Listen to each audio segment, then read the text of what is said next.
Avant tout, j'aurais voulu vous remercier d'être venu ce soir.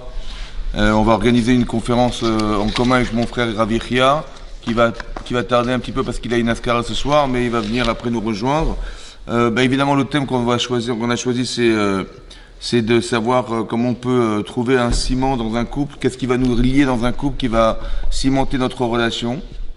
Avant de démarrer la conférence, j'aurais voulu vous expliquer un peu la démarche. En fait, on a commencé des cours ici pour essayer de rassembler un maximum de monde pour faire des rencontres, donc hommes et femmes. On avait lancé le projet en espérant qu'il y ait du monde qui vienne et ensuite pouvoir cibler les profils pour ensuite pouvoir proposer des rencontres.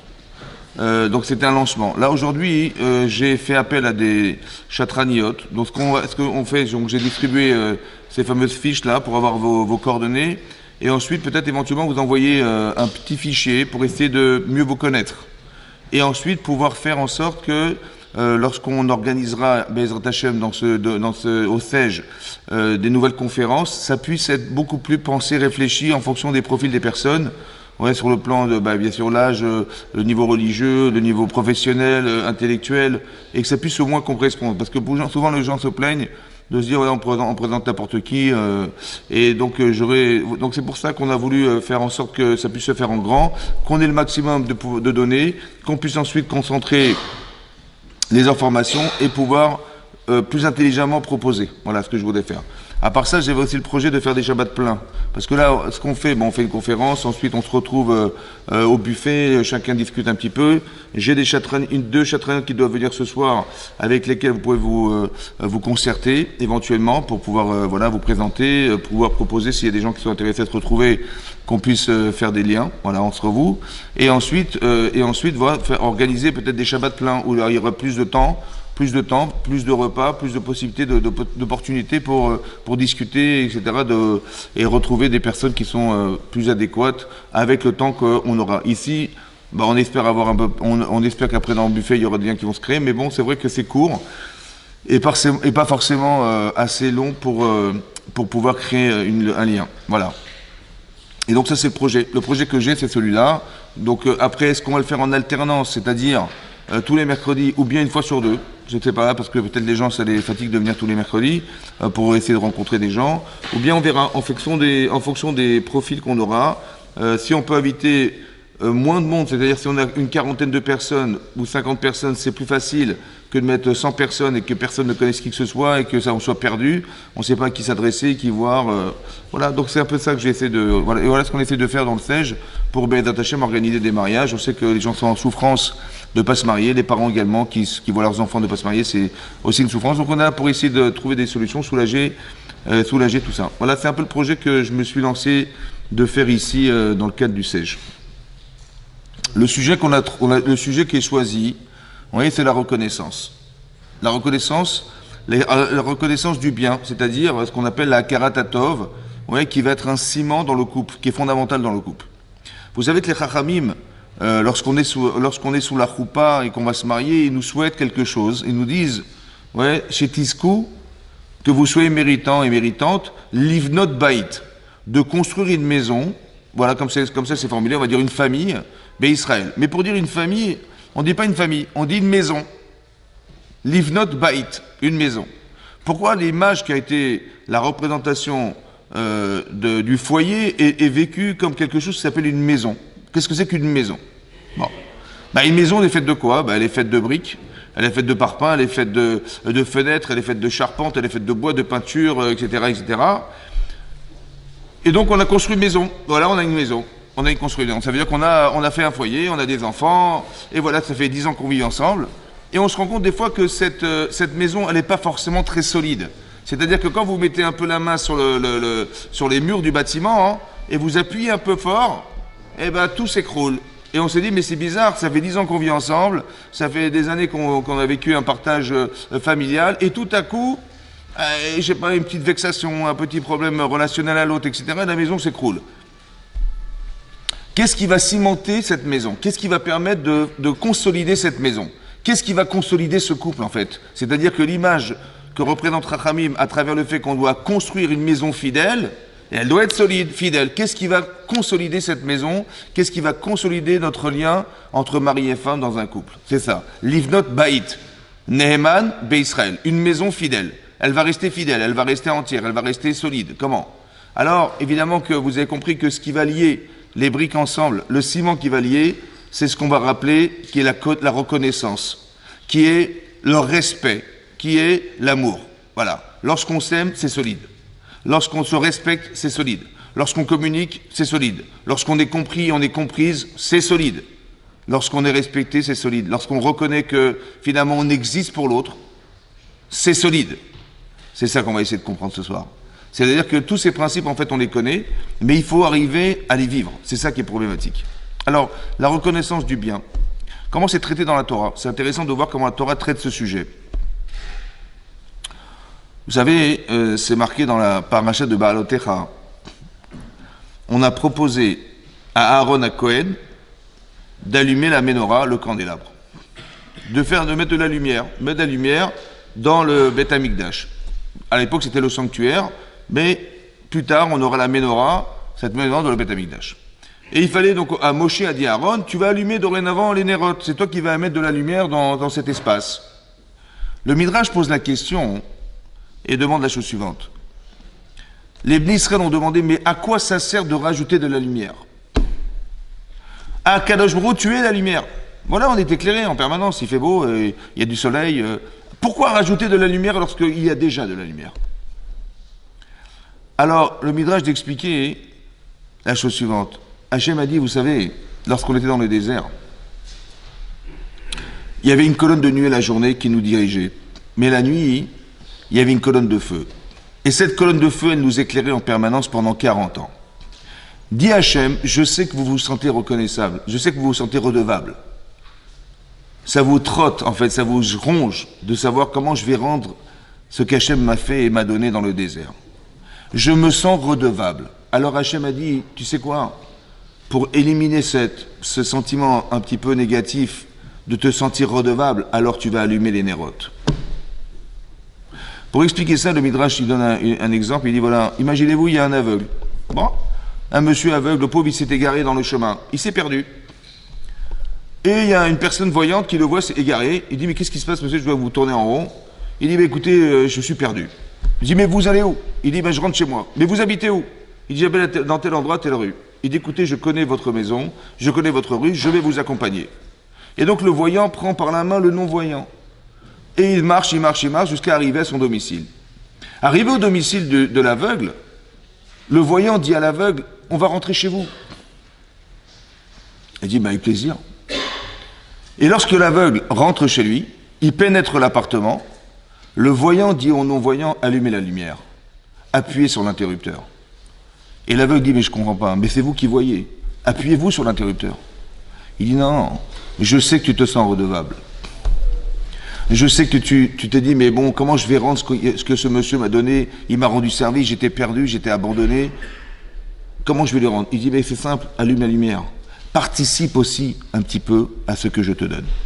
En fait, on devrait se ressentir redevable. On devrait se ressentir redevable, ça veut dire qu'on nous a fait du bien, on nous a rendu service. Alors la moindre des choses, c'est de se sentir redevable. Mais ça, c'est possible que si on reconnaît le bien qui nous a été donné un jour. Et lorsqu'on se sent redevable, alors on a envie de rendre ce qu'on nous a donné. Ça fait partie des ciments, c'est-à-dire de ce qui va cimenter un couple, de savoir combien je suis redevable. Je suis une femme, je ne suis pas marié, je suis un homme, je ne suis pas marié, je vis un célibat, je souffre d'être seul. Si je pouvais trouver un mari, si je pouvais trouver une femme, merci Hachem. J'ai pu avoir des enfants, j'ai pu fonder un foyer, on est heureux, on est heureux dans notre couple, merci Hachem. La reconnaissance du fait d'avoir pu combler quelque chose qui avait été un manque énorme dans ma vie. La reconnaissance du bien. C'est ça. La reconnaissance du bien. La Torah nous dit, c'est fondamental, pourquoi? Parce que vous allez voir que dans la Torah, c'est clairement marqué qu'on a reçu la Torah. Ouais, on a reçu la Torah, ça veut dire qu'on a reçu le message qu'Hachem voulait nous donner un jour. Mais qu'est-ce qu'a fait Hachem pour qu'on arrive à ce jour fondamental qui était le jour de Shavuot? On a passé par des étapes et un protocole incroyable qui était le fait d'être des esclaves en Égypte. On a vécu des situations dramatiques en Égypte. Ça a duré 210 ans, dont 86 ans d'esclavage forcé qui était très très compliqué. Mais Hachem nous sauve. C'est-à-dire qu'il envoie Moshe Rabbeinu, il y a eu les plaies d'Égypte, ouais. On a vu le spectacle incroyable que représentaient ces plaies d'Égypte. On est sorti d'Égypte alors qu'on était des esclaves, on a été libérés physiquement de cet assujettissement qu'avait engendré Esav, qu'avait engendré Paro. Et qu'est-ce qui va se passer? On va sortir d'Égypte, soi-disant libérés de l'Égypte, et là, on arrive devant la mer Rouge, et on est bloqué entre la mer, qui est derrière soi, le désert, et les Égyptiens qui arrivent sur nous. Et on est pris en étau, dans une situation qui est dramatique, parce que là, on ne sait pas quoi faire. Et là, on se tourne vers Hachem. Quand on ne sait pas quoi faire, quand on ne peut rien faire, on se tourne vers Hachem. Et là, Hachem, on crie vers lui, et la mer va s'ouvrir. Et lorsqu'elle va s'ouvrir, on va avoir une situation de sauvetage, parce qu'on va pénétrer dans ce couloir, et on va rentrer, mais on voit qu'on est suivi par les Égyptiens qui nous pourchassent. Et là, on se trouve dans un désespoir total, et là, la mer se retourne contre eux. Et lorsqu'on a vu qu'Hachem nous a sauvés de ces Égyptiens, on a fait la shira. On a chanté au moment où on a vu que tout avait disparu. Nos ennemis avaient disparu.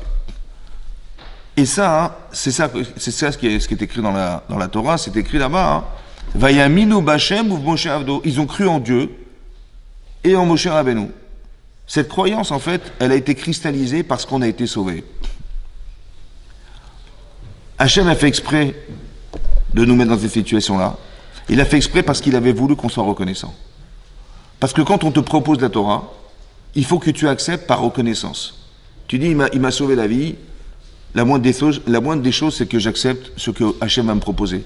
En fait, c'est un protocole organisé, vous avez compris, pour faire en sorte qu'on puisse accepter la Torah. Tu ne vas pas pouvoir renier le fait de dire qu'il t'a sauvé, qu'il t'a pas sauvé. Il te demande maintenant de lui rendre service en lui disant, écoute, vous avez été choisi pour être le peuple juif, c'est vous qui allez être le représentant de ma royauté sur la terre, c'est la Torah qui est la vérité du monde, alors je vous en prie, acceptez-la. En fait, on aurait pu dire, écoute, repasse demain. Mais là, on ne peut pas dire repasse demain, parce qu'on est reconnaissante. Et on est reconnaissant d'avoir été sauvé, vous comprenez? Ça veut dire qu'Hachem, il crée un manque, en fait, pour arriver à faire qu'on puisse accepter. Il y a des couples, je vois des couples, où des femmes, elles se donnent dans leur couple, elles se donnent pour leur mari, elles préparent à manger, elles préparent des choses que jamais on n'aurait imaginé qu'un homme puisse faire un jour, c'est impossible, qu'elles nous font des plats extraordinaires. Et une fois, j'étais invité chez quelqu'un, et puis sa femme, elle avait fait un plat mais merveilleux, on s'est délecté. Et je dis à son mari, je dis alors c'était bon ou pas? Il me dit c'était super bon. Et je dis, il m'a dit merci à ta femme. Il me dit mais c'est normal.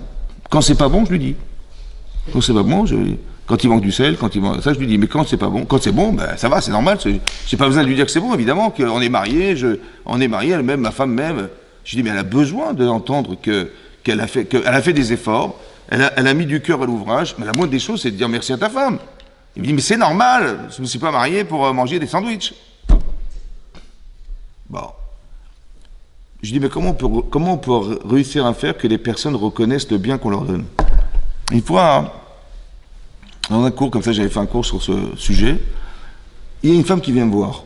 Elle me dit, vous savez quoi? Elle m'a dit, vous savez, Rav, il y a des gens, ils sont venus dans ma ville. Bon, ils n'avaient ni travail, ni appartement, ni réussi à scolariser leurs enfants. Vous savez ce que j'ai fait? J'ai été à la mairie, j'ai préparé des dossiers, et j'ai réussi, je me suis battu, je leur ai trouvé un appartement.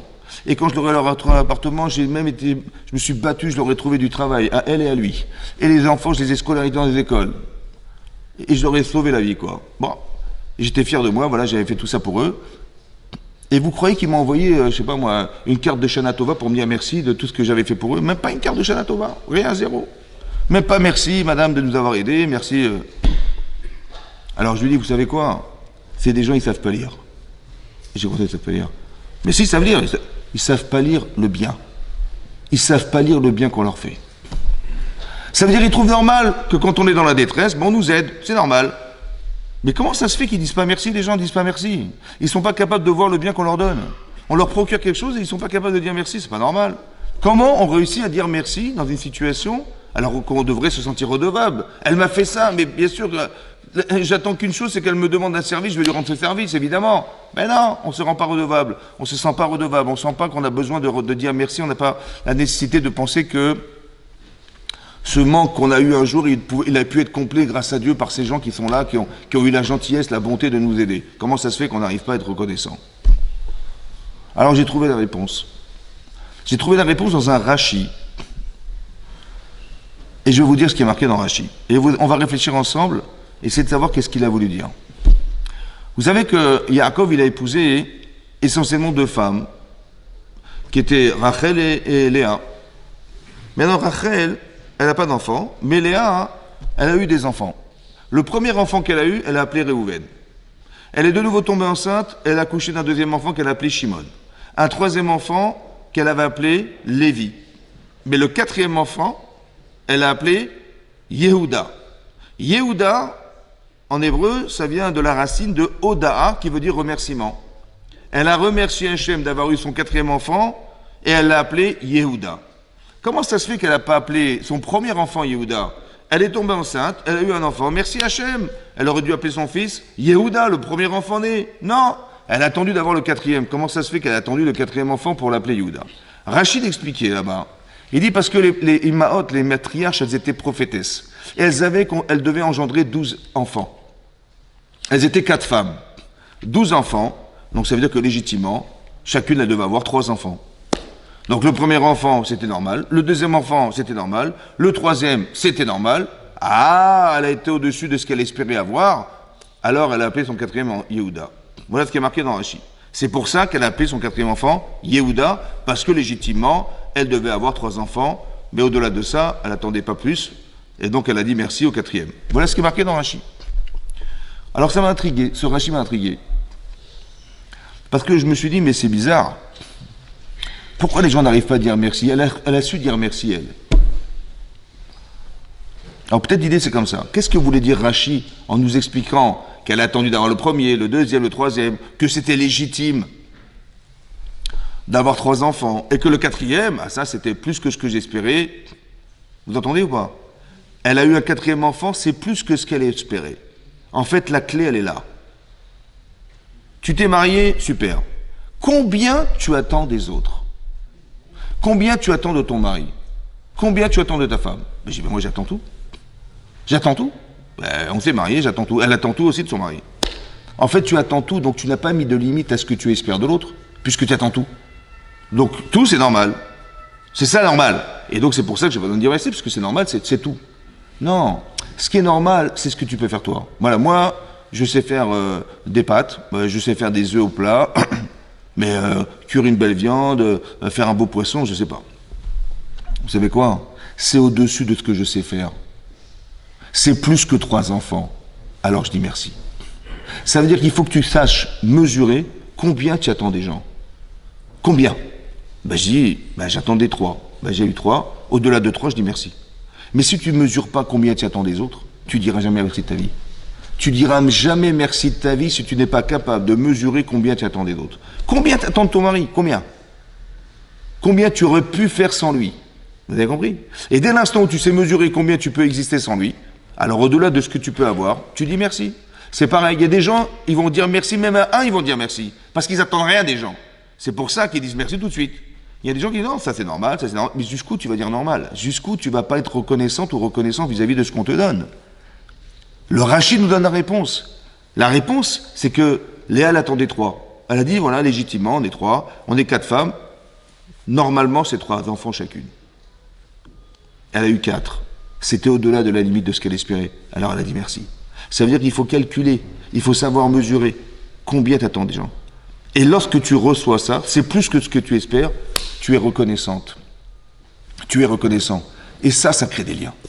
Elle a pensé à moi, il a pensé à moi, ça consolide un couple. Ça veut dire qu'on se sent exister par l'autre. Vous avez compris? On fait des efforts, et ces efforts sont reconnus par la personne que j'aime.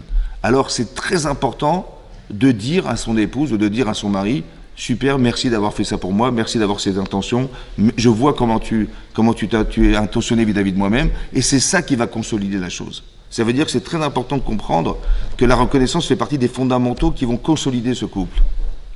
La deuxième chose que je pense, c'est le respect aussi. C'est fondamental, le respect. Oui. Quand on dit le respect, en hébreu, ça s'appelle le kavod. Ouais, d'honorer les gens. Le kavod. Maintenant, le kavod, ouais, le respect des gens, le respect de ses parents, le respect de ses amis. Oui. Le respect, en hébreu, ça se dit kavod. Mais le kavod vient du mot kaved. Le mot kaved veut dire pesant, lourd. C'est bizarre que le kavod, ouais, vient du mot kaved, qui veut dire lourd, pesant. Il y a marqué kaved et avicha. Tu vas honorer ton père et ta mère. C'est marqué dans la Gemara dans Kiddushin. Il y a marqué kaved et avicha vet imecha. Tu vas honorer ton père et ta mère. À l'inverse, dans la crainte, c'est marqué ish imo ve'aviv tiraou. Imo ve'aviv. D'abord, on a mis la mère avant le père dans la crainte. Dans la crainte, ça veut dire dans la peur de décevoir ses parents, dans la peur de mal agir vis-à-vis d'eux. C'est ça la crainte de ses parents. Et le respect de ses parents, c'est d'honorer ses parents. Maintenant, dans la Gemara, dans Kiddushin, on explique que naturellement, un enfant, il craint son père. Et naturellement, un enfant, il respecte sa mère. Pourquoi? Dit la Gemara, parce qu'une maman, elle encourage ses enfants. Tu me reconnais, tu me parles, tu m'encourages, je respecte celui qui me respecte. Donc un enfant qui se sent respecté par sa mère parce qu'elle met la forme dans ce qu'elle dit à son enfant, elle l'encourage, elle le respecte par le fait de lui parler, alors ça amène de la reconnaissance et du respect vis-à-vis de sa mère. Par contre, son père, il est plutôt rigoureux, plutôt autoritaire. Ouais, il met pas des gants, etc. Donc, bon, je respecte mon père, mais je le respecte par crainte. Vous avez compris? C'est plus de l'ordre de l'autoritaire que de l'ordre de l'affection. C'est pour ça que on demande, à l'inverse de ce qu'on est naturellement, d'honorer son père qu'on craint et de craindre la mère qu'on respecte. Qu'est-ce que veut dire faire kavod? Et qu'est-ce que veut dire craindre? La Gemara dit craindre, c'est quoi craindre? Tu crains? Ouais, c'est quoi craindre? Si tu t'assois pas à la place de ton père et ta mère. Tu ne contredis pas tes parents. Tu ne parles pas à la place de tes parents, etc., etc. C'est ça, craindre ses parents. Respecter, s'ils ont besoin de toi, tu te déplaces, tu leur rends service, ils ont besoin de manger, tu leur ramènes à manger, à boire. Respect. Qu'est-ce que c'est que le respect? Comment ça se traduit dans la tête, le respect? Le mot kavod vient du mot kaved, c'est-à-dire quoi? Comment je vais honorer mon père que je crains? Oui? Comment je vais honorer ma femme? Comment je vais honorer mon mari? Ah, écoutez bien, on a tous une case dans la tête, ça s'appelle papa. On a tous une case dans la tête, ça s'appelle maman. Qu'est-ce que tu peux me dire de ton père? Bah, mon père, c'est mon exemple de mari, parce que je vois comment il parle à ma mère, comment il la respecte, à chaque fois il lui fait des cadeaux, des sourires, super. L'hospitalité à la maison, mais c'est extraordinaire. Mon père, il reçoit des gens tout le temps. Mon père, il est toujours le premier à la prière. Mon père, et il connaît la Torah. Mon père, je sais pas moi, etc., etc. Vous savez, qu'est-ce que je suis en train de faire? Je suis en train d'argumenter ce qui va justifier le respect que je lui dois. J'argumente. En fait, j'ai une case vide. Je rajoute des éléments, jusqu'à ce que ça pèse. Et c'est tous les éléments que j'ai pu rajouter qui vont exprimer le kavod, kaved, c'est-à-dire ce qui est respectable mais qui pèse dans ma tête. Je sais qu'il y a du poids dans cette personne. C'est pour ça que je respecte cette personne, c'est pour ça que je l'aime. Parce qu'il y a des notions que j'ai rajoutées, des arguments qui sont émotionnels et des arguments qui sont intellectuels. Si mes parents n'avaient pas décidé que je vive, je ne serais pas là. Donc merci mes parents de m'avoir fait vivre. Ça va? Et ils m'ont entretenu, ils se sont arrachés les cheveux pour m'éduquer, et ils auraient fait des vertes et des pas mûres, etc., etc. Ils m'ont payé ma scolarité, ils m'ont donné à manger, ils m'ont foyé, ils m'ont choyé. Jusqu'à ce que je suis dit, mais est-ce qu'on peut rester indifférent à tout ça? C'est possible ou pas? Non. La reconnaissance. Je suis respectueux de Robert. Mais comment pourquoi tu es respectueux? Parce que tu sais argumenter, mettre des éléments forts qui vont peser dans ton désir de les respecter. Vous avez compris? C'est pas simplement religieux. Il faut juste comprendre que lorsque la Torah nous demande de ne pas s'asseoir à la place de ton père, il faut comprendre ce que ça veut dire. Depuis quand on ne s'assoit pas à la place de quelqu'un? Quoi, ton père c'est un roi, il a une couronne sur la tête, il a un trône pour que tu t'assoies pas à sa place. Il faut que j'arrive à argumenter jusqu'au point où mon père il a un rôle de roi dans ma maison. C'est incroyable. C'est ça kavod. Vous avez compris? Faire du kavod, c'est d'arriver à trouver des arguments qui vont justifier le respect que tu lui dois. Si tu n'en trouves pas, c'est qu'il n'y en a pas. Et donc tu respecteras jamais tes parents parce que tu ne sais même pas pourquoi. Il n'y a rien qui va justifier le fait que tu les respectes. Ta femme c'est pareil, ton mari c'est pareil.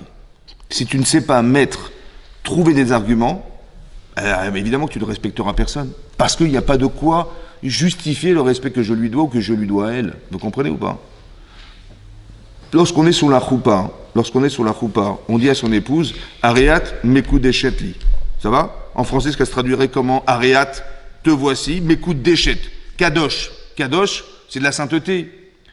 Mekudeshet, ça veut dire que tu m'es sanctifié. On devait traduire en français.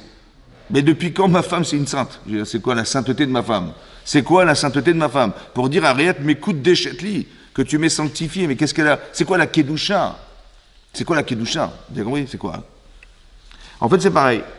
La kedusha de mon épouse, on va traduire ça par la spécificité de mon épouse. Un Sefer Torah, il est kadosh.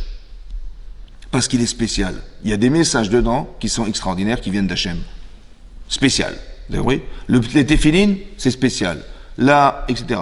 La kedusha des gens, c'est une spécificité qu'ils ont, qui détermine la différence qui existe entre quelqu'un de normal et quelqu'un d'exceptionnel. Votre Shabbat, il est kadosh. Votre mari, vendredi soir, il va faire le kiddush. On est mekadesh le Shabbat. On sanctifie ce jour. Mais ça veut dire quoi sanctifier ce jour? Qu'est-ce qu'il a de spécial pour qu'il soit différent du dimanche ou du mercredi? Vous savez quoi? Ce jour-là, il contient quelque chose qui n'existe pas dans les autres jours de la semaine. Ce jour, il contient l'idée que la finalité de la création du monde, elle vient d'Hachem. Il a créé ce monde. L'univers dans lequel vous vivez, sur la terre, dans l'univers, c'est lui qui l'a créé. Et c'est lui qui l'a finalisé le Shabbat. Donc ce jour-là, il est spécial. C'est la fin de la création du monde. Mais c'est la fin de la reconnaissance que Dieu, il a créé le monde. Alors vous savez quoi? Ça se fête. Comment tu fêtes ça? Tu t'habilles différemment, tu te maquilles, tu t'arranges, tu te coiffes, tu te laves, tu t'habilles différemment, tu mets des plats différents. Tu vas fêter ce jour. C'est comme tu vas fêter ton mariage, tu fêtes un anniversaire, tu fêtes une brit mila, tu fêtes une bar mitzvah, tu fêtes. Mais il faut fêter en mangeant quelque chose de spécial. Pourquoi? Parce que ce jour, il est spécial. En quoi il est spécial? Il est spécial parce que tu as réussi à mettre un contenu dans ce jour. Qu'est-ce qu'il a de spécial ce jour? C'est l'expression profonde de la spécificité qui est de dire, ce jour-là, Hachem, il a fini la création du monde. Il a fini la création du monde, ça se fête. Et qu'est-ce que tu as fait en fait? Qu'est-ce que tu as fait? Tu as mis un contenu spécial dans ce jour. La kedusha, c'est l'argumentation qui existe dans le téléphone de celui qui parle pendant les cours.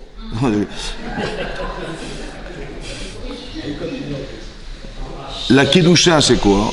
Ouais. La kedusha, c'est ce que contient ce jour. Il est spécial ce jour. Ma femme, elle est spéciale. Parce qu'il y avait des millions de femmes. J'aurais pu épouser n'importe qui d'autre. C'est elle que j'ai choisie. Mais pourquoi tu as choisi elle et pas une autre? Parce que j'ai trouvé chez elle ce que je n'ai pas trouvé chez les autres. Elle est spéciale.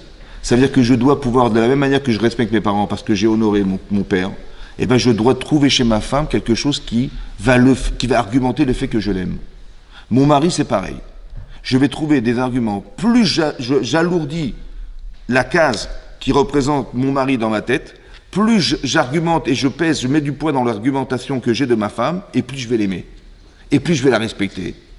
Vous avez compris? Et moi je mets, si je ne sais pas pourquoi, je l'ai épousée, parce que son beau-père il avait de l'argent, je sais pas moi, elle était mignonne, elle était belle, mais il n'y a pas beaucoup d'argumentation, il n'y a pas d'argument, il n'y a pas d'ogdoucha. Il n'y a pas d'ogdoucha, il n'y a pas de respect. Il n'y a pas de lien, en fait. Ou si je me suis marié par intérêt, si je suis resté un célibataire en couple, c'est-à-dire que j'ai l'avantage d'avoir ma femme à la maison, mais pas les inconvénients. Ou j'ai l'avantage d'avoir mon mari à la maison, mais j'ai pas les inconvénients. En fait, je me suis marié pour moi-même. Ça, j'en veux pas, ça. Il n'y a pas de gdoucha là-dedans. Il n'y a pas...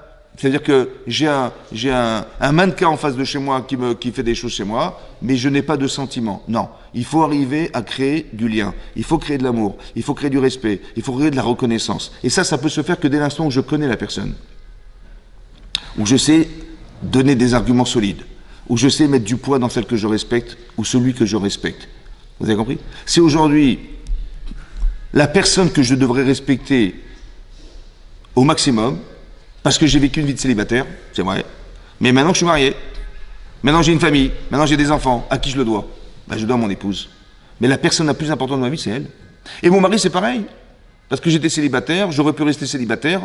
J'ai trouvé ce prince charmant, j'ai trouvé mon mari, et j'ai des enfants, j'ai une famille. Mais grâce à Dieu, vous comprenez, grâce à Dieu, on devrait avoir cette capacité de reconnaître que la personne la plus importante de ma vie, mais c'est lui ou c'est elle. C'est la plus importante. Ben, j'ai eu des parents, mais non, j'ai changé de système, j'avais une relation parentale et maintenant j'ai une relation maritale. Mais essayez de comprendre que la personne la plus importante, c'est lui. La personne la plus importante de ma vie, c'est elle. Et cette reconnaissance-là fait que c'est ça qui va nous consolider. Quand on était dans les mariages, on a fait un mariage, on a fait un buffet extraordinaire, on a fait un repas fantastique, on avait un orchestre extraordinaire, on avait des photos, on avait des vidéos, on a eu des Mazal Tov. Mais quel intérêt de faire tout ça? Quel intérêt de mettre autant d'argent dans un mariage pour s'endetter avec autant d'argent pour une soirée qui va durer 5 heures? Parce que j'ai besoin d'entendre Mazal Tov.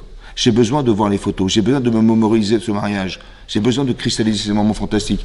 L'adrénaline que j'ai eue sous la roupa, j'ai besoin de ça. Parce que c'est cette force en vérité que j'ai atteint le jour de mon mariage qui me permettra de, en cas de conflit, en cas de difficulté, de dire non, j'ai pas perdu tout ça pour ça. Vous avez compris? Mais ça, il faut développer chez nous cette reconnaissance. Il faut savoir qu'on n'existe pas seul. Lotov heyot adam levado. Ça n'est pas bien d'être seul. Ça veut dire quoi? Ça n'est pas bien de croire que je peux me suffire à moi-même.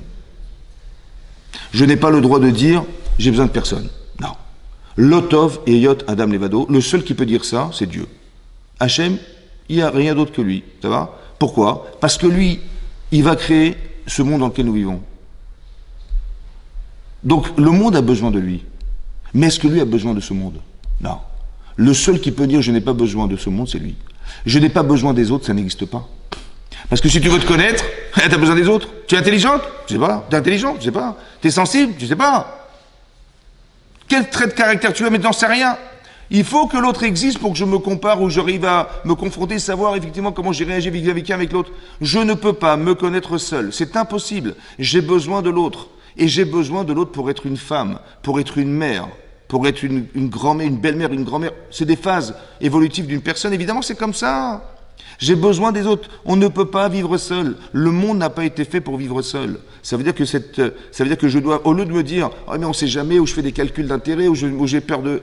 Mais non, et balaye-moi tout ça. Balaye-moi tout ça. Essaie de comprendre de toute façon, ce sont des arguments pour finalement que tu restes seul. Il y a des gens qui sont très, ils sont très pragmatiques, ou ce sont des gens qui font des calculs sans arrêt, et ces calculs, en fait, c'est plus de la réflexion pour ne pas vivre que de vivre. Vous avez compris? On ne sait jamais, et ça va se passer comme ça, j'ai bien réfléchi, finalement je vais pas... Mais j'ai compris, mais tu as bien réfléchi pour quoi faire? Pour rester seul. C'est pas ça qu'on recherche.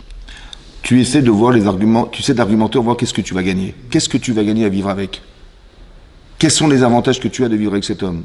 Les avantages de vivre avec cette femme? Ça va? Et après, tu dis, bon, bah, a priori, ça va, et ben, je me lâche. Et je m'ouvre. Vous avez compris? Mais pas de tout le temps réfléchir parce qu'on cherche du 100%. On cherche, vous avez compris? Et des gens qui sont intellectuellement, qui font des calculs sans cesse, en espérant que, et en cherchant, en fait, je ne sais pas si ils le font dans leur intérêt ou contre leur intérêt personnel.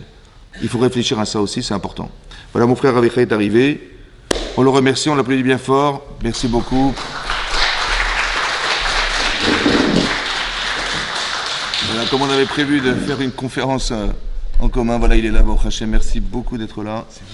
Ouais, c'est très bien. Ouais, ça va? Ouais. Bon, Hachem, ça va? Ouais, Hachem. Attends, je l'avais mis celui-là aussi. Ah, vas-y. Donc je rappelle aux gens qui sont venus après que le projet du CEJ, ouais, ce que j'ai pensé faire ici, c'était donc bien évidemment organiser des cours tous les mercredis, éventuellement tous les mercredis, pour que les gens puissent se rassembler. Donc là, je vous ai distribué des fiches pour pouvoir les remplir, éventuellement pour avoir vos numéros de téléphone et mail pour vous envoyer un fichier plus complet, de façon à ce qu'on puisse déterminer des profils qui puissent s'acclimater l'un vers l'autre, et après faire organiser peut-être soit des shabbats pleins, soit organiser un cours ici, et donc en contact avec vous, de pouvoir mieux cibler en fait les personnes, selon les profils, que ce soit professionnel, que ce soit les âges évidemment, etc., pour qu'on puisse faire des shidurim, organiser des rencontres qui soient bien réfléchies et non pas comme ça, débrouillez-vous et essayez voilà, c'est ça que je voulais essayer de faire. Donc je répète, donc je rappelle voilà le profil de ce qu'on essaye de faire et on espère que Bezat Hashem, on aura des mariages dans la communauté. Amen. Amen. Alors bonsoir à toutes et à tous. Je suis très honoré de faire cette soirée avec mon frère, qui est un très grand Talmid Racham. Profitez d'apprendre de lui. En plus, il a les midotes qui vont avec, donc c'est très très bien. Donc j'ai pas pu venir à l'heure parce que j'avais une askara juste avant. Je me doute que vous avez entendu des choses extraordinaires. Donc cette notion de Hakaratatov, elle est très très importante déjà dans sa définition. Quand on parle de reconnaissance, Hakaratatov, de fait le reconnaître le bien, on sait que cette notion-là, elle ne peut pas apparaître si avant ça, il n'y a pas eu de la bonté. D'accord? Quelqu'un m'a fait du bien, alors j'ai Hakaratatov, je reconnais le bien qu'il m'a fait. D'un autre côté, la bonté elle ne peut pas exister s'il n'y avait pas un manque. Oui, parce que pourquoi j'ai eu l'opportunité qu'on me donne à manger? Parce que j'avais faim. Donc ça veut dire que la reconnaissance ne peut pas exister sans la bonté, et la bonté ne peut pas exister sans le manque. Donc, la vraie question, c'est de savoir, est-ce qu'on doit dire merci à la bonté, ou on doit dire merci au manque, qui grâce à lui, on a apprécié la reconnaissance. Et cette logique-là, c'est que chacun d'entre nous, il a des manques. D'accord? Bon, le manque de ce soir, c'est le manque de rencontrer la bonne personne, qui est un manque qui est important. Parce qu'on sait que la personne qu'on rencontre, dans l'absolu, c'est la moitié de ma neshama. Donc, je ne serai pas complet sans la personne qui va être l'autre moitié de ma neshama.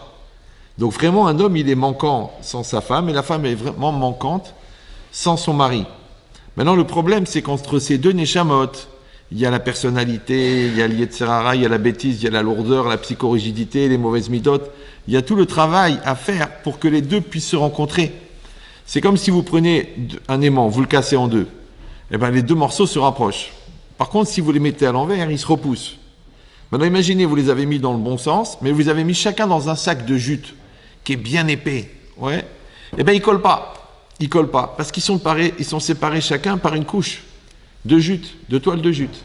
Qu'est-ce que vous faites? Vous frottez, vous frottez, vous frottez, vous frottez. Eh bien, la toile, elle disparaît. Et l'aimant, il se colle. Eh bien, en vérité, la toile de jute, elle représente les différences. Elle représente l'amour-propre, l'orgueil, l'égoïsme, oui, la bêtise, la lourdeur, ce qu'on croit être des obstacles, tous les malaises qu'on se crée, toutes les peurs qu'on peut cumuler. Et qu'est-ce qu'elle dit la Torah? Il faut frotter, c'est ça le travail des midotes. Oui, parce qu'encore une fois, on est convaincu que la personne qui est en face, c'est la bonne personne, mais on est séparés. Par quoi? Eh bien, par l'amour-propre.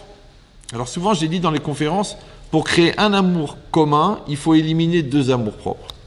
D'accord? Et ça, c'est quoi? C'est le fait d'être capable, eh bien, d'aller chercher chez l'autre le tov. Maintenant, le tov, c'est quoi? Oui, nous, on traduit le tov en général bien. D'accord? Ça, c'est en hébreu. Boker tov. Ouais, bonjour, bon matin.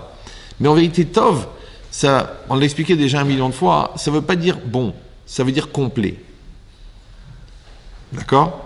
Mazal tov, le mazal, il est complet. Parce que le mazal de l'homme, il est incomplet sans la femme, le mazal de la femme, il est incomplet sans l'homme. Donc, on a besoin de compléter. Tov, ça veut dire complet.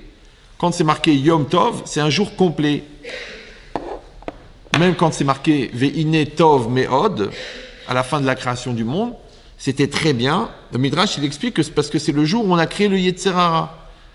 Alors il demande le Midrash, mais comment il peut s'appeler Tov si c'est le jour où on a créé le mal? Oui, alors il dit parce que le Yetzerara, en vérité, quand on l'utilise, il nous fait du bien, mais quand on le subit, il nous fait du mal. Si on l'écoute, ben, il va nous emmener au Gehinam, en enfer. Si on le sublime, il va nous rendre des tzadikim. Donc en vérité, il est Tov dans sa finalité. Comme c'est marqué, Kol David Rachamana Letav, tout ce que fait Dieu, c'est pour le Tov, c'est pour le bien. En vérité, il ne faut pas traduire pour le bien, parce qu'il y a des malheurs dans la vie, il y a des souffrances, il y a des horreurs. Ouais. Donc Tov, ça veut dire que ça vient pour compléter.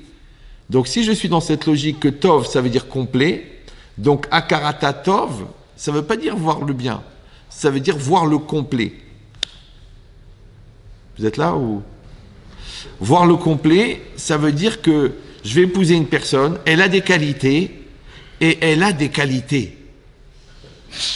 C'est même le maire qui est complètement laïque, il le dit au moment du mariage, vous êtes mariés pour le meilleur et pour sa mère. D'accord? Donc, vous voyez bien qu'il y a du bon et du mauvais.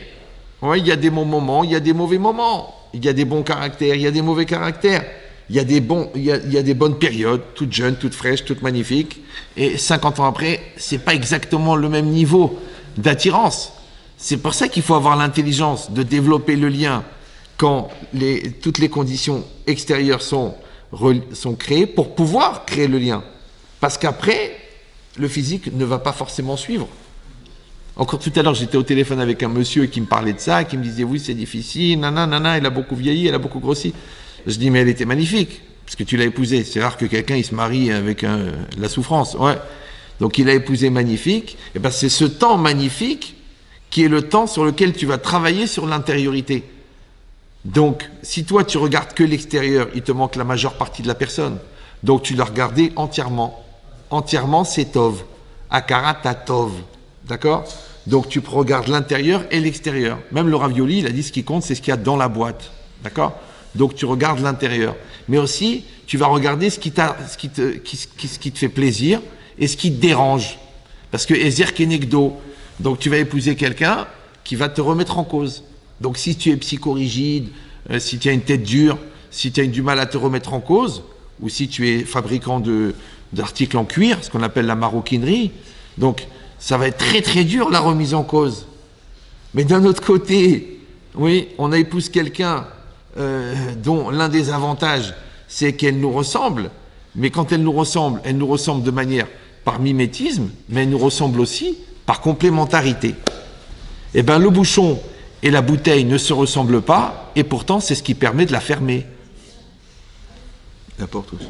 C'est ça, oui. Donc, ça veut dire quoi? Ça veut dire que je dois accepter que l'autre va me compléter.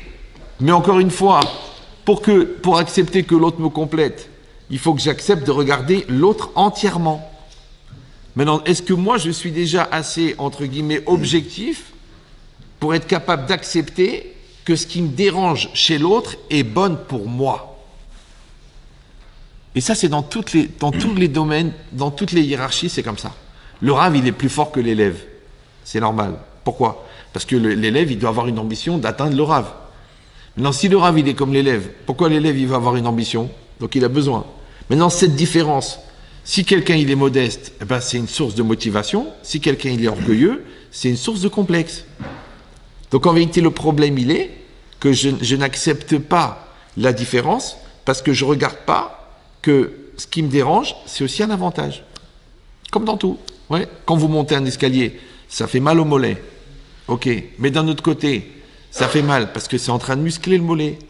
Donc la musculation du mollet permet de continuer à monter les escaliers. Donc en fait, ce qui te fait du mal te fait du bien. Voilà. Ouais. Tu dis oui, on a beaucoup souffert avec le premier. Ben, c'est pas grave parce que comme ça, tu auras la patience pour assumer les autres.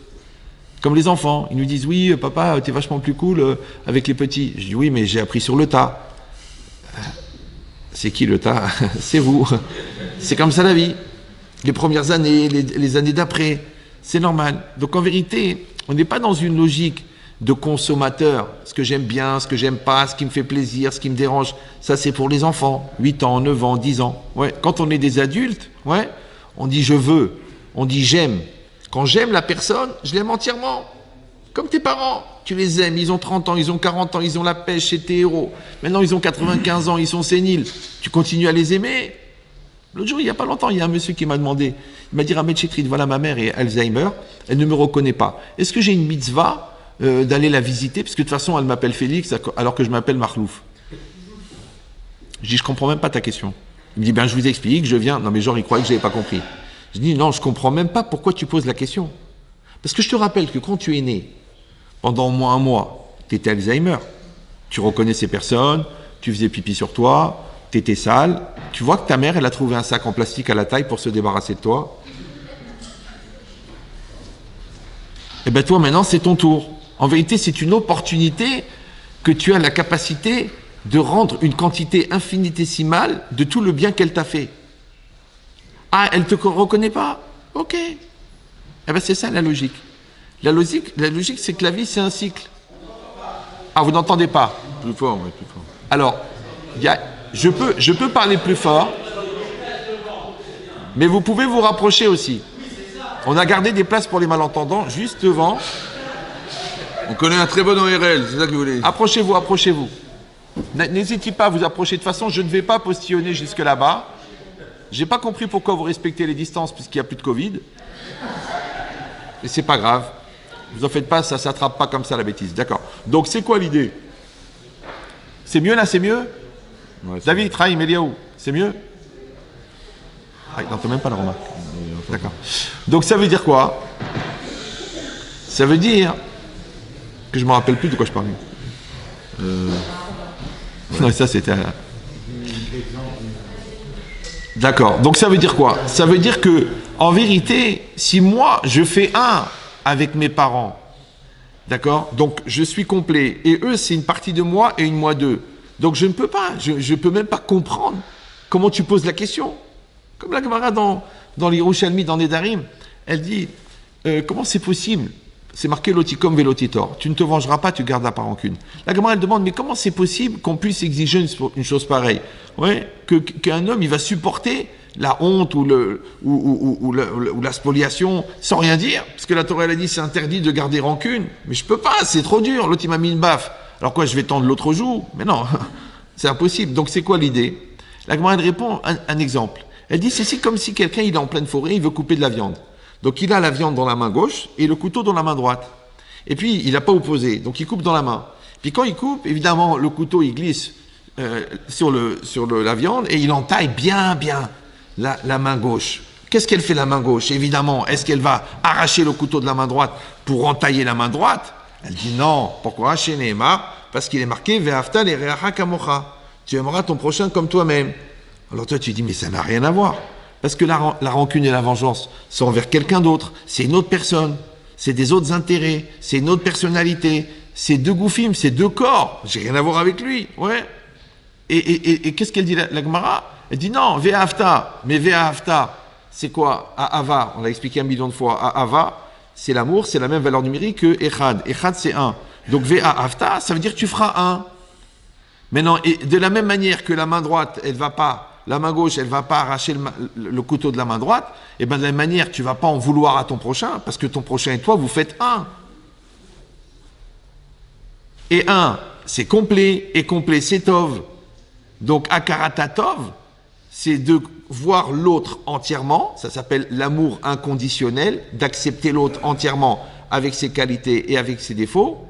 Et complet, ça veut dire aussi que moi et la personne, on fait 1.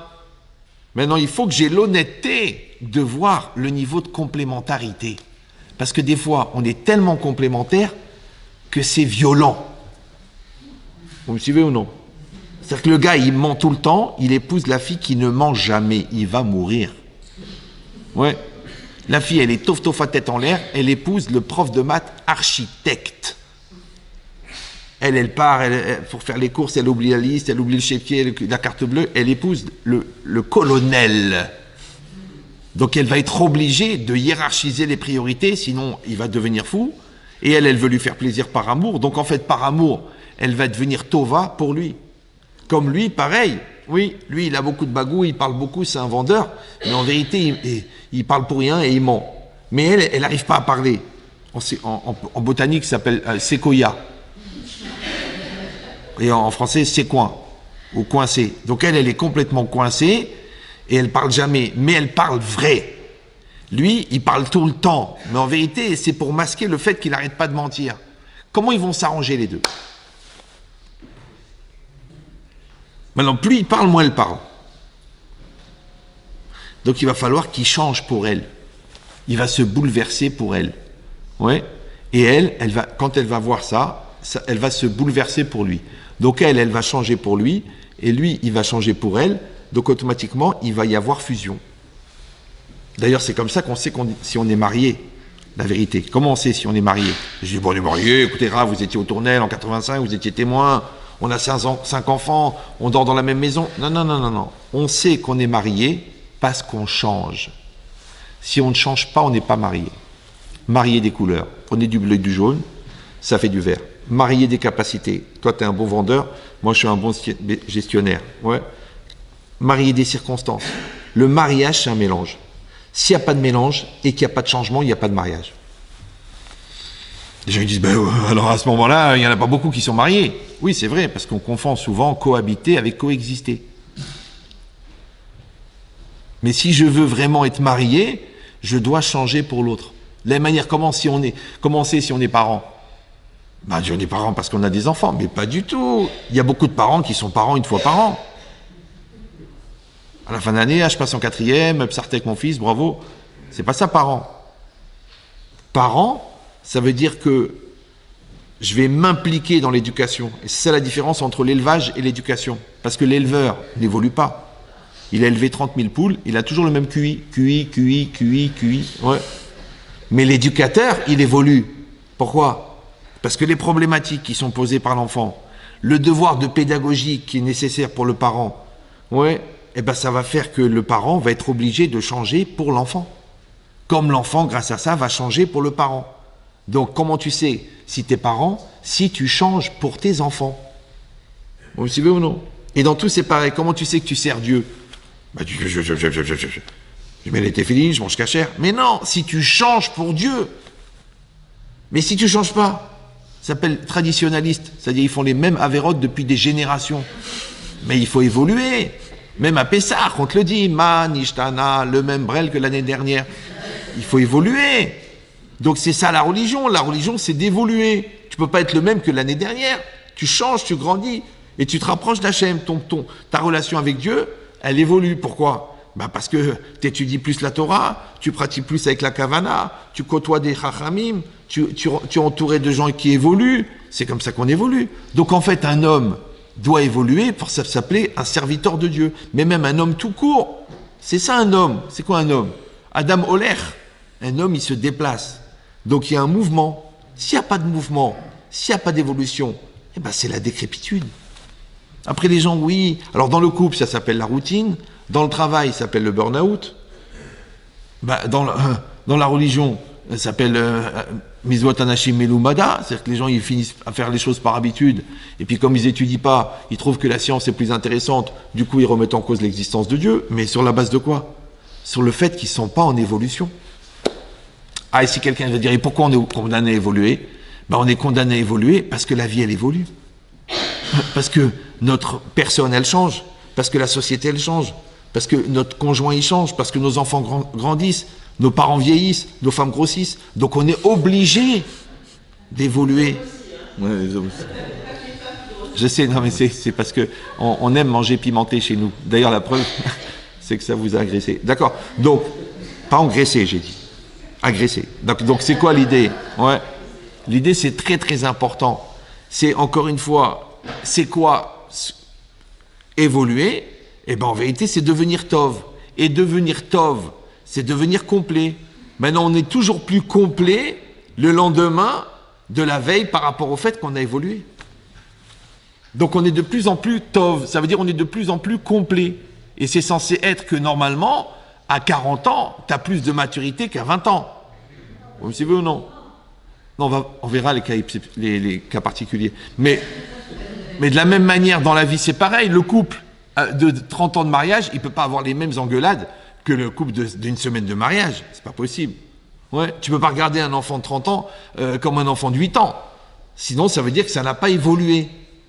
Maintenant, ce devoir d'évolution perpétuelle, ouais, donc d'aller toujours vers le meilleur, vers le plus, vers le complet, vers le tov, ça s'appelle aussi akarata tov. Donc il ne faut pas résumer ça simplement au fait de dire merci, la politesse, merci, bonjour, je reconnais le bien, je vois le bien.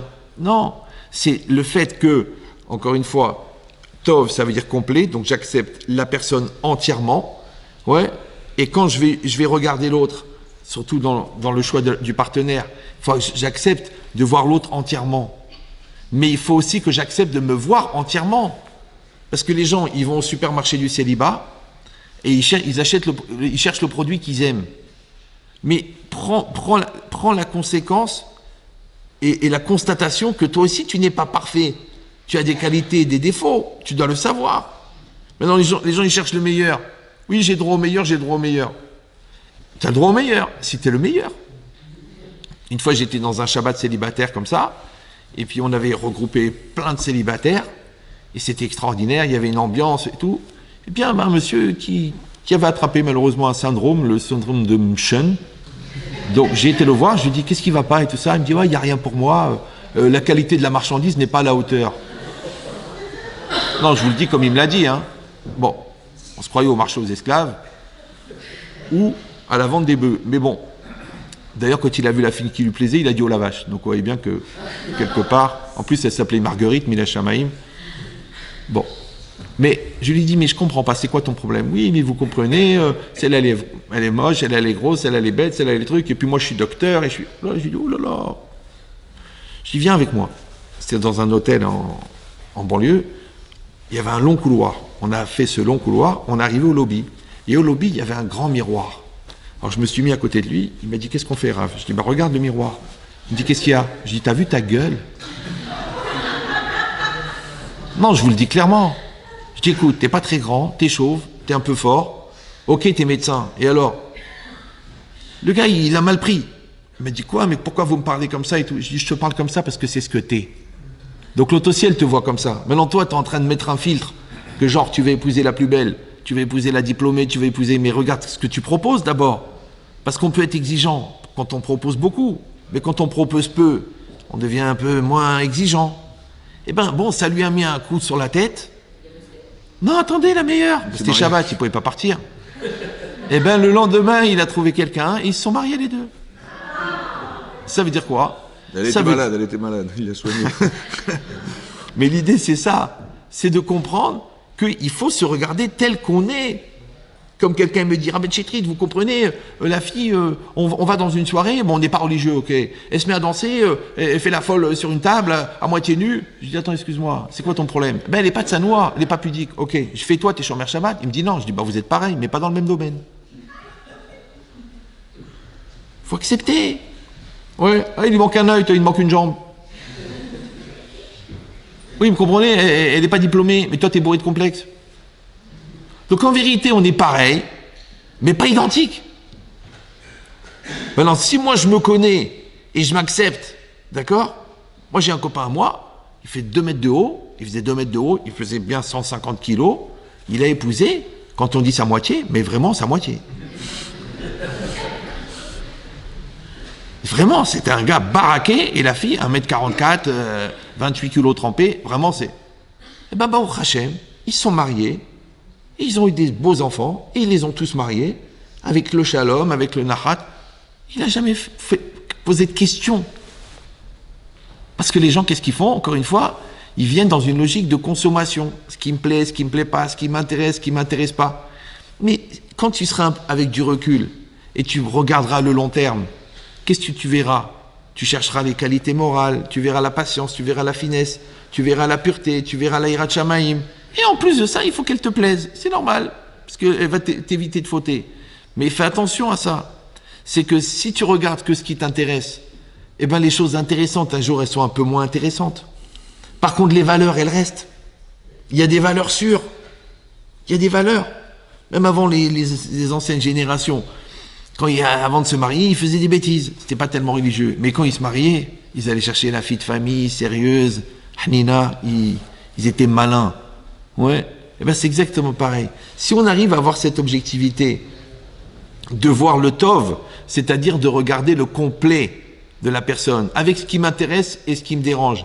Et quand tu auras l'objectivité de te rendre compte qu'en fin de compte, ce qui te dérange, c'est ce qui t'oblige à évoluer au fond. Vous savez ou non? C'est ça en vérité qui te dérange. Vous savez, quand la planche, qui est mal découpée, elle voit arriver la lime, ça l'angoisse. Parce qu'elle se dit, je vais souffrir. Parce que la lime, ou le rabot, ouais, il va raboter la planche. Mais je vous dis un secret. En même temps que la lime, elle lime la planche, et que la planche après, elle est nickel, ouais, et ben la lime, elle est aiguisée. Elle s'aiguise en limant la planche. C'est que l'homme, il va évoluer avec la femme, elle va évoluer avec l'homme. La vérité, quand on se marie, on est des gamins, il faut dire la vérité. Quand est-ce qu'on devient des adultes? Grâce à l'autre. Maintenant, parce que l'autre attend beaucoup de moi, et parce que moi, je veux lui donner le meilleur de moi-même. Donc la logique, c'est quoi? C'est que si, encore une fois, je regarde la personne en tant que potentiel, en tant que qualité réunie, En plus, vous avez la chance d'avoir un certain âge. Donc les erreurs de gamin, vous ne pouvez pas les faire. Et en plus, vous pouvez parler franchement. Et chacun, il est censé se connaître. Vous n'êtes pas dans les illusions et dans le Allah et dans le déni. Vous savez qui vous êtes, vous savez l'âge que vous avez, vous savez ce que vous voulez. Donc maintenant, vous êtes dans une logique de maturité, de construction, de proximité, de solidarité, de communion, de communication. Normalement, c'est terminé la rivalité, c'est toi, c'est moi, vous les Tunisiens, vous les Marocains, ouais, ta famille, ma famille, t'habites chez moi, c'est ma maison, c'est moi qui paye. Ça y est, ça suffit. Jusqu'à quel âge on peut être Brel? Même si on s'appelle Jacques. D'accord? Donc, Baruch Hashem, vous avez cet âge-là, on appelle ça en français l'âge de raison. Vous pouvez vous parler les uns avec les autres. N'ayez pas peur de parler avec tout le monde, même soi-disant c'est pas mon style. Vous parlez avec tout le monde. Et même si, à la limite, en parlant avec la personne, ben ça vous fait penser à quelqu'un que vous pouvez faire rencontrer. Ouais, peut-être que cette rencontre, elle va être à l'origine d'un autre mariage. Et la personne elle-même, elle peut dire, écoute, la vérité, t'es une fille extraordinaire, mais t'es pas pour moi, mais j'ai un cousin, mais c'est exactement le complémentaire.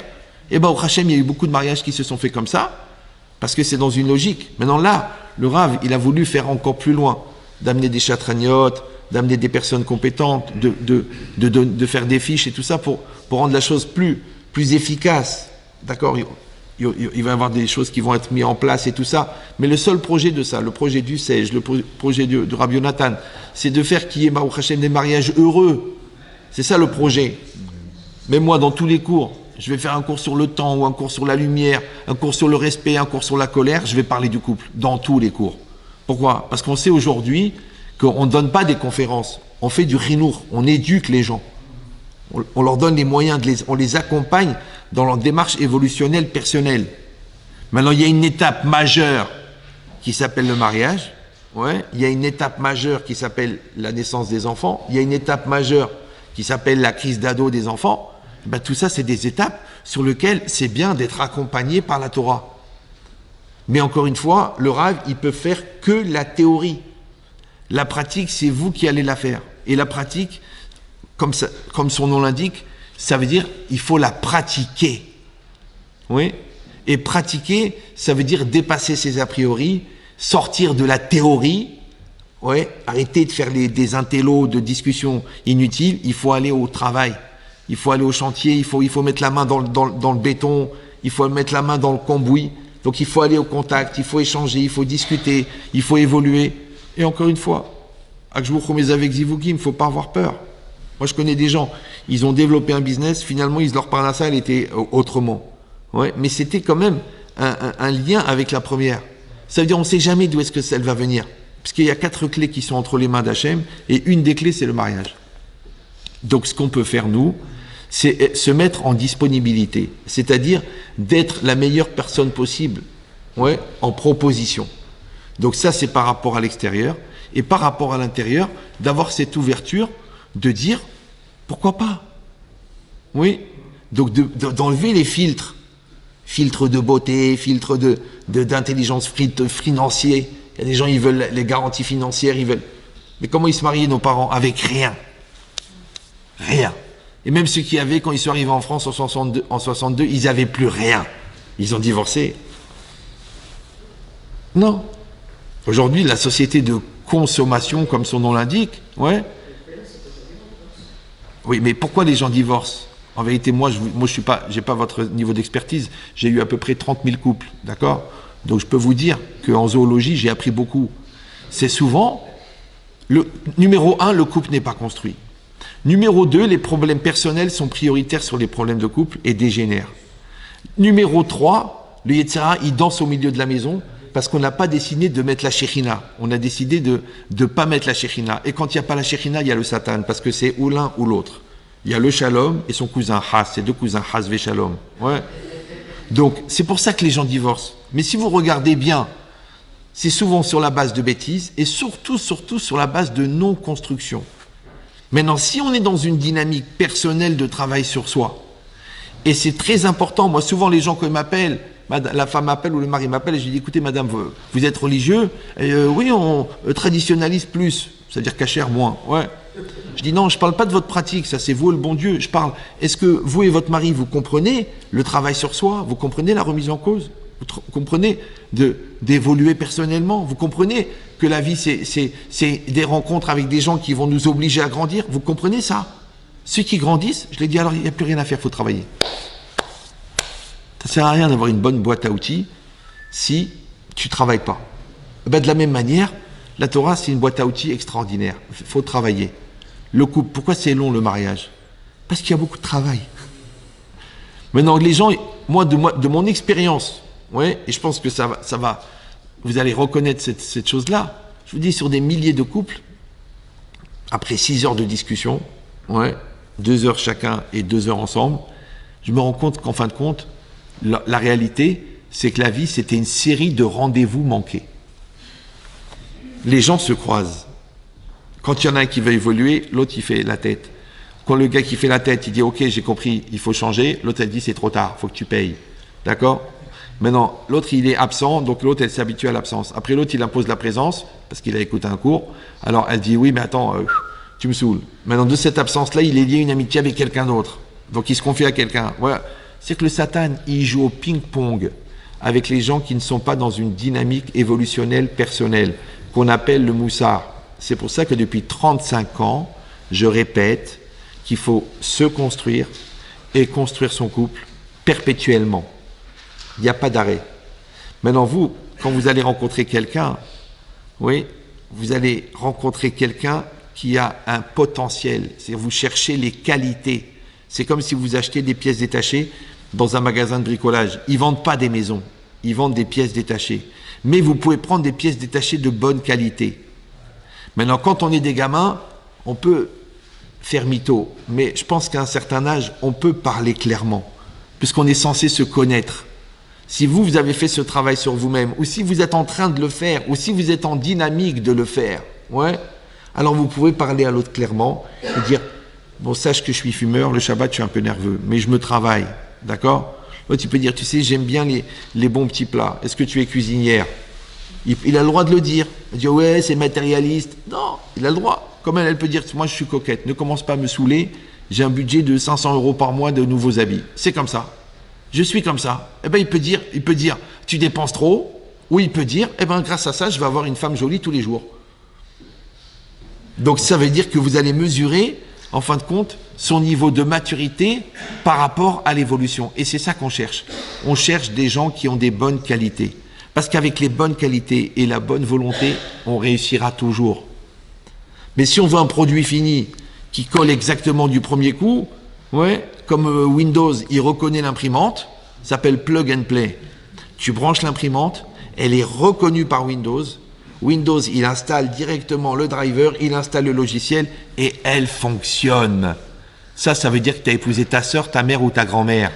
C'est pas possible. Pourquoi? Parce qu'il y a un travail à faire. Or, vous savez pourquoi il y a un travail à faire? Parce que c'est le travail qui nous rapproche. C'est le travail. Rappelez-vous, il y a la farine et l'eau. Elles sont très bien séparément. Qu'est-ce qu'on les fait? On les met ensemble dans la bassine. Et c'est là qu'on est dans le pétrin. Et on mélange la pâte. Maintenant, vous avez bien compris que l'eau et la farine se sont transformés les deux pour la pâte. Donc la pâte, c'est le couple, et l'eau et la farine, c'est vous deux. Quand vous faites ce travail-là, c'est connu, plus vous travaillez la pâte, plus le pain, il est bon. Donc moi, je vous encourage, encore une fois, à chercher de la farine et de l'eau de bonne qualité. Ne vous énervez pas d'imaginer qu'il y aura du travail à faire, parce que les gens, ils croient que quand ils se marient à 40 ans, c'est comme s'ils avaient vécu 20 ans avec la personne. Il faut faire exactement le même travail que si tu t'es marié à 20 ans. Parce qu'il faut construire le couple. Mais comme vous êtes dans cette logique de construction, eh bien, comme quand vous choisissez un entrepreneur, vous regardez ses années d'ancienneté, ses années de travail, son expérience, vous regardez la qualité des produits qu'il utilise et vous regardez si vous le sentez honnête et de bonne volonté ou non. Eh bien, c'est ça qu'il faut faire. C'est lancer un projet de construction avec une personne que vous allez connaître au fur et à mesure pendant la période intermédiaire de fiançailles, mais avec laquelle vous savez que vous allez vous engager à donner le meilleur de vous-même et que la personne, elle fera la même chose. À ce moment-là, quand chacun il donne le meilleur de lui-même, eh ben, le mélange des deux s'appelle la Shekhinah.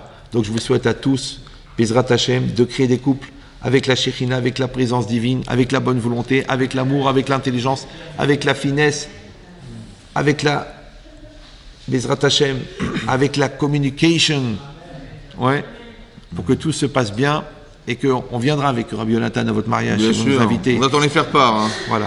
Hazak Hazak Baruch. Baruch, Hazak.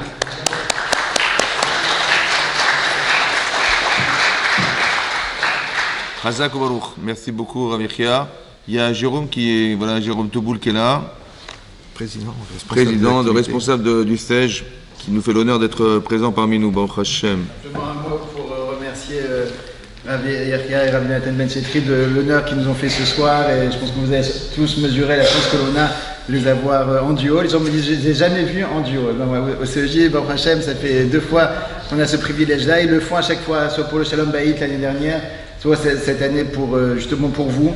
Alors Bezrat Hashem, merci beaucoup. Je tiens à remercier Rabbi Nathan qui depuis des mois anime ces soirées du mercredi pour coacher, aider à construire son foyer.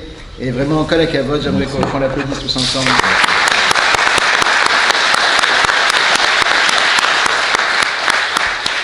grand merci à Rabbi Yachia qui a déplacé le cours du jeudi au mercredi justement pour cette occasion. Alors effectivement, comme il... Merci beaucoup. C'est une formule qu'on a lancée en début d'année et que l'on a adaptée au fur et à mesure, comme vous l'a expliqué avec Rabbi Yonatan, en fonction des besoins, en fonction de ce qu'on a aperçu, des nécessités. Et bien, au Hachem, à présent, on s'enrichit de l'accompagnement de Chatraniot. On est très très heureux de ça, on tient vraiment à les remercier. Ça n'a pas été, contrairement à ce qu'on pense, facile à pouvoir retrouver et trouver une personne qui était prête à s'engager, Bezrat Hashem, avec nous sur la durée, on l'espère.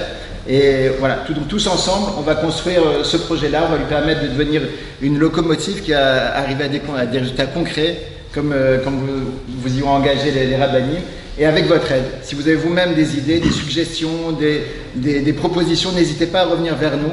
Et je tiens également à remercier évidemment Corinne Ptorza, qui s'occupe pour le CEJ de cette soirée depuis plusieurs mois.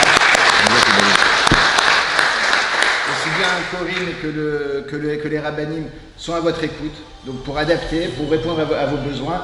Et Bezrat Hashem, je suis sûr qu'avec tout le potentiel que l'on a, on va pouvoir arriver à faire une dynamique qui prendra pour vous et au-delà de vous dans toute l'Île-de-France. Merci à tous. Amen. Juste rajouter que voilà, on a l'occasion de se retrouver Baruch Hashem dans le STEJ. Sachez que ce cours il est fait pour vous, comme l'a dit Jérôme Touboul. Et sachez aussi que vous pouvez aussi inviter d'autres personnes.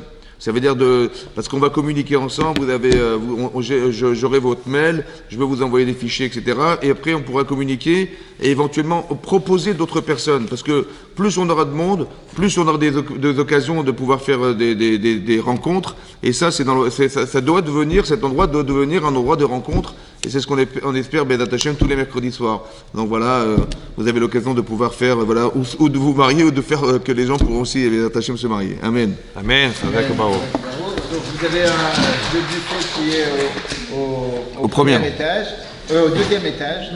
On est au premier, donc au deuxième étage sur le rooftop. Voilà, vous aurez l'occasion d'échanger avec les chatraniers. Bien sûr, merci.